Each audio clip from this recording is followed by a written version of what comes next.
Alors, pour cette portion, on vous parle du pouvoir de la passion et de la persévérance. En d'autres mots, en anglais, le grit. Donc, cette dame, Angela Duckworth, a écrit un livre et a fait des études sur qu'est-ce que le grit. Pourquoi je vous parle d'un livre, premièrement, que je n'ai même pas encore fini de lire, mais que j'ai compris l'essence en quelques chapitres. Et je me suis dit que je me devais de le partager pour aider les gens à comprendre certains principes, en fait, là, du pouvoir de la persévérance. Lorsqu'on fait doTERRA, on fait le choix de faire doTERRA et on vit doTERRA, on respire doTERRA, on le vit, on se lève le matin, on utilise des huiles, on prend nos suppléments, on va se doucher, on nourrit nos enfants, on donne des probiotiques, on vit doTERRA, c'est un choix de vie, c'est un lifestyle. On ne peut pas faire doTERRA des fois. Hein? Par contre, on peut le faire avec une intention de bâtir une entreprise ou on peut le faire avec une intention juste d'avoir un certain revenu supplémentaire de façon mensuelle. Peu importe quel est votre choix, les résultats vont être selon votre persévérance et selon votre mindset. Donc, je vais vous donner quelques petites données de ce livre-là que j'aime beaucoup. Mais le grit, le pouvoir de la passion et de la persévérance, c'est quand la foi te guide vers ton plan et que ton pourquoi est si grand que rien ne peut t'arrêter. Marie-Michelle Delisle l'a touché tout à l'heure. Elle a dit c'est lorsqu'il n'y a plus de doute et que tout est une évidence car le cœur le sait. Donc, c'est comme ça que la persévérance naît. Tu peux commenter en passant tout, absolument tout. La persévérance va venir quand tu le sais que tu es sur ton X, quand tu le sais que tu t'en vas quelque part et que peu importe ce qui va arriver autour, peu importe les tornades, les tempêtes, tu y vas quand même. Mon pourquoi, je m'étais mis une note, mon pourquoi, je pense que je l'ai déjà partagé, est d'aider le plus de gens possible à devenir libres financièrement. Avant, c'était pas ça. Avant, c'était que chacune des familles au Québec ait une trousse d'huile essentielle de base et l'éducation qui va avec pour révolutionner le système de santé au Québec qui est complètement OK. Et maintenant, avec ce que la vie m'a envoyé comme épreuve dans les dernières années, j'ai compris que la liberté financière était vraiment un cadeau. Et doTERRA est un cadeau, est un véhicule pour atteindre cette liberté financière-là. Et si vous n'avez pas besoin de liberté, vous êtes déjà libre financièrement, vous avez déjà votre retraite de setuper, bien, c'est peut-être de rêver à d'autres choses, de créer des nouveaux rêves. Et il y a beaucoup de personnes qui nous entourent, qui font doTERRA, qui avaient oublié de rêver et qui ont recommencé à rêver, justement, merci à doTERRA. Je connais personnellement des mères qui ont été mères à la maison pendant plus de 20 ans. Ils ont doTERRA et là, on leur demande de faire un vision board et ils ne savent pas quoi faire parce que tout ce qu'ils ont fait dans la vie, c'est de se donner aux autres sans s'écouter. Et là, c'est le véhicule pour eux de dire, attends, là, moi aussi, j'ai le droit de rêver, moi aussi, j'ai une vie. Je peux rêver d'aller avec mon chum en Californie, je peux rêver d'avoir un ponton, je peux rêver à chacun ses rêves, hein, d'avoir de l'argent X pour mes enfants. Mais ça n'arrivera pas sans le pouvoir de la persévérance. Je n'irai pas trop dans les définitions, ni trop dans ce thème-là, mais en même temps, il faut que ça soit clair. Pour y arriver, non seulement il faut être ancré dans la foi, mais il faut avoir, comme Marie-Michelle Delisle dans le panel de discussion l'a mentionné, le mindset de croissance. Et le mindset de croissance, c'est l'habilité à apprendre. C'est de savoir que l'habilité à apprendre se modifie selon vos efforts. C'est que tu vas persévérer car tu sais que même si tu échoues, ce n'est pas permanent. Donc, lorsque ça, c'est clair dans ta tête, que tu vas avoir des moments difficiles, que tu vas rencontrer des roches, des arbres cassés, tu vas perdre des gens along the road. Hein? Ça peut être des gens dans ta vraie vie, ça peut être des gens dans ton entreprise, parce que la vie arrive. Tu vas vivre des déceptions. Si là, aujourd'hui, je vous demande, est-ce que vous êtes prêt à accepter que ça ne sera pas toujours rose? Parce que de bâtir une entreprise, d'être autonome et d'être autonome, parce qu'en fait, on est un peu travailleur autonome aussi, parce qu'on dépend des autres, mais on est aussi, il faut se discipliner de nous-mêmes. Et c'est nous qui choisissons notre horaire. Donc, on est un petit peu travailleur autonome, on est tout ça. Mais est-ce que vous comprenez, faites un 1 si vous le comprenez, que ça ne sera pas toujours rose et que ça ne serait pas normal de ne pas avoir d'embûches. Ça ne serait pas normal. Donc, d'avoir ce mindset de croissance qui va faire qu'à chaque fois que vous allez avoir une embûche, Vous n'allez pas peser sur le bouton « Urgence, j'arrête tout, c'est terminé doTERRA parce que là, j'ai vu un ingrédient qui ne me convient pas dans un quelque chose. » Non, un shampoing. On retourne loin en arrière. Je lâche doTERRA parce que là, ils ont fait une faute d'orthographe. Je lâche doTERRA parce que non. Il va en avoir des bugs, il va en avoir des problèmes, il va en avoir des bugs dans vos équipes. Il y a des gens qui vont vous quitter, il y a des gens qui vont arriver. Sachez que chacune des choses qui va vous arriver va être des cadeaux pour vous pour grandir et pour gagner encore plus en résilience. On en a eu des embûches, on en a vu du monde quitter, il y en a eu des petites querelles, il y en a eu, hein, tu sais, je veux dire, on a tout vu, puis pas juste dans nos équipes, on l'a vu dans toutes les équipes. On a eu de la chance de développer le marché francophone parce qu'on n'est pas au courant de tout ce qui se passe en anglophonie. Donc, on s'en est sauvé une couple d'embûches. Mais quand on sait qu'il y en aura des embûches, c'est qu'après ça, on est comme « Ah bon, ben, on revient plus fort. Ben, il y en a une, c'est tout. » Exact. C'est qu'on continue, puis on sait qu'il va en avoir. Est-ce que vous pensez vraiment que votre couple, là, vous n'allez jamais vous chicaner avec votre chum, là? Ou vous dites « Ah non, moi, là, si je me chicane avec mon chum, c'est terminé. » Vous le savez que ça fait partie de votre vie d'avoir des réajustements dans votre couple. Sinon, ben, c'est parce que vous ne communiquez pas ou parce que vous ne vivez pas, là. Mais je ne penserais pas que ce soit normal de ne pas avoir de réajustement. Puis bon, vous pouvez me challenger là-dessus. Je n'ai plus de conjoint, donc je ne peux plus parler maintenant.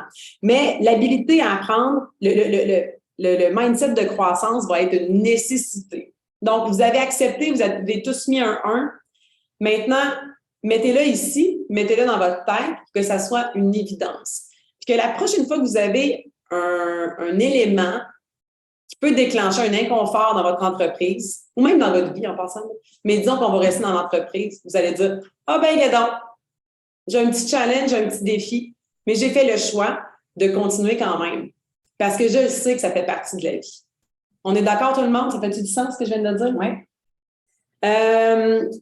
D'avoir du grit, de la passion, de la persévérance et en anglais, c'est staying with your future, day in, day out, is living life like it's a marathon, que c'est pas un sprint. Puis on l'a également dit dans le panel de discussion, c'est de vivre notre vie comme si c'était un marathon qui est à l'infini, en fait. C'est d'être day in, day out. Donc, je pourrais le traduire à jour et nuit. Oui.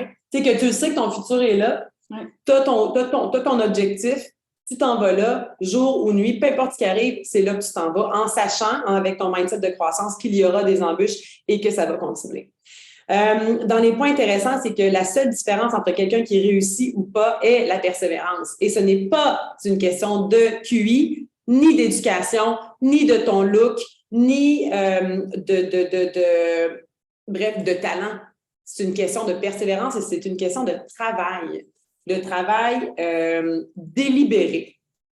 Les gens, ils ont fait des études dans ce livre-là, ils en parlent, mais je ne vais pas aller trop là, mais ils ont pris 300 génies ils ont fait une étude avec 300 génies, ils ont fait plusieurs études, mais celle-là est intéressante, et ils ont essayé d'aller trouver c'est quoi les traits caractéristiques qu'ils ont en commun. Et le commun trait des 300 génies, ce n'était pas leur talent au départ d'être un génie. Ça a été leur tendance à rester et à garder un chemin. Donc, évidemment que tu deviens génie dans quelque chose, tu deviens un maître dans quelque chose quand tu te concentres sur ça. On va penser aux grands musiciens de ce monde, aux grands athlètes de ce monde. C'était Michael Jordan. Bon, oui, il a joué au golf, là, mais je veux dire, il a été un master au basket. Kobe Bryant, il était un génie au basket. Mais pourquoi? Parce qu'il pratiquait 10 heures par jour. Donc, la pratique makes perfect, va faire que vous allez devenir un maître dans quelque chose. Et les génies, leur trait en commun, c'est qu'ils se sont focusés. Donc, si vous avez envie d'avoir du succès dans quelque chose, mais de façon massive, vous devez garder votre focus. Essayez de ne pas vous éparpiller à faire, oui, OK, je comprends, vous dites, mais Marie, moi, j'ai besoin d'argent, je veux faire des gâteaux, je veux faire du tricot, OK, mais si tu prenais toute cette énergie-là et tu la recanalisais vers un objectif, carrière de 4 ans, je m'en vais là et j'y crois et c'est une évidence que je vais y arriver. Donc, la tendance à rester sur notre chemin malgré les embûches. Et également la tendance à ne pas abandonner. Oui, selon les obstacles, c'est exactement ce que je viens de dire. Et pour terminer, Mozart, là, est-ce que vous pensez qu'il est né un génie du piano? Il est né, là, puis il savait jouer au piano? Hein? C'est ça, tu sais, t'as un don. Un don. Pensez-vous, se faites un 1 si vous pensez là, que Mozart, il est né pianiste. OK, il n'y a personne qui l'a. Vous pensez qu'il est né pianiste? Non, non, il n'est pas né pianiste, Mozart. Mozart, à 5 ans, il pratiquait 8 heures par jour. 8 heures par jour. C'est pour ça que c'est devenu le plus grand compositeur de l'histoire. Hey, j'ai des frissons. Mais c'était pas une question d'un don, c'est une question de pratique. Arrêtons de se conter des histoires. Si je veux devenir bonne à la natation, je suis pourrie en natation. Je sais même pas comment faire du fucking crawl comme du monde. Si on me regarde à faire du crawl, là, pour vrai, là, je pense que vous riez toute la gang. Mais je l'essaye quand même. Je sais pas quand respirer. Des fois, je m'étouffe. Mais je pense que je pourrais devenir bonne si j'avais un petit cours, j'avais un mentor à côté de moi et si je me pratiquais 2-3 heures par jour. Je pense que je pourrais même peut-être éventuellement faire des compétitions. C'est sûr. À ce moment-là, ça serait un choix. C'est sûr. Donc, si vous choisissez de devenir bon dans quelque chose, vous devez faire de la pratique délibérée. Donc, il appelle ça des deliberate practice. Et choisis avec un objectif clair. Parce que c'est prouvé que tu peux avoir vraiment moins de talent et réussir plus que même ceux qui commencent avec un extrême talent. Et tout ça va être basé sur une passion soutenue. Donc, si vous êtes passionné avec quelque chose, vous pouvez y arriver. C'est une question de choix, c'est une question de persévérance. Et voyons, où est-ce que je m'en allais? Je voulais vous dire une quote de Will Smith qu'elle a partagée. C'est Will Smith, qui est un acteur américain qui est génial. D'ailleurs, si vous faites quotes Will Smith sur Google, là, vous allez voir, pour vrai, il doit y avoir des centaines de quotes. Elles sont toutes extraordinaires, mais une que j'ai aimée, c'est « I've never really viewed myself as particularly talented. Where I excel is ridiculous, sickening work ethic. » Donc, je ne me suis jamais vue comme étant quelqu'un de super talentueux, mais où est-ce que moi j'excelle, c'est que j'ai une éthique de travail maladive. OK? Bon, sickening, ridiculous, donc ridicule. Alors, ça, c'est un choix, mais aussi, c'est un des meilleurs acteurs qu'on a connus de notre génération. Alors, si vous avez envie de devenir un génie dans ce que vous faites, les frictions sont arrivées, vous devez faire le choix, allez vous regarder dans le miroir. Dites-vous, est-ce que j'ai envie de m'engager? Est-ce que j'ai envie de croire en moi assez pour y arriver? Est-ce que mon rêve est assez grand? Est-ce qu'il me fait assez peur? Est-ce que je sors assez de ma zone de confort ou est-ce que j'ai encore peur de play small? Notre vie peut changer en un instant. J'utilise parfois le 6 mois, mais Karine Dosti, aujourd'hui, elle a parlé, elle a dit ça peut être en une seconde. Et c'est vrai.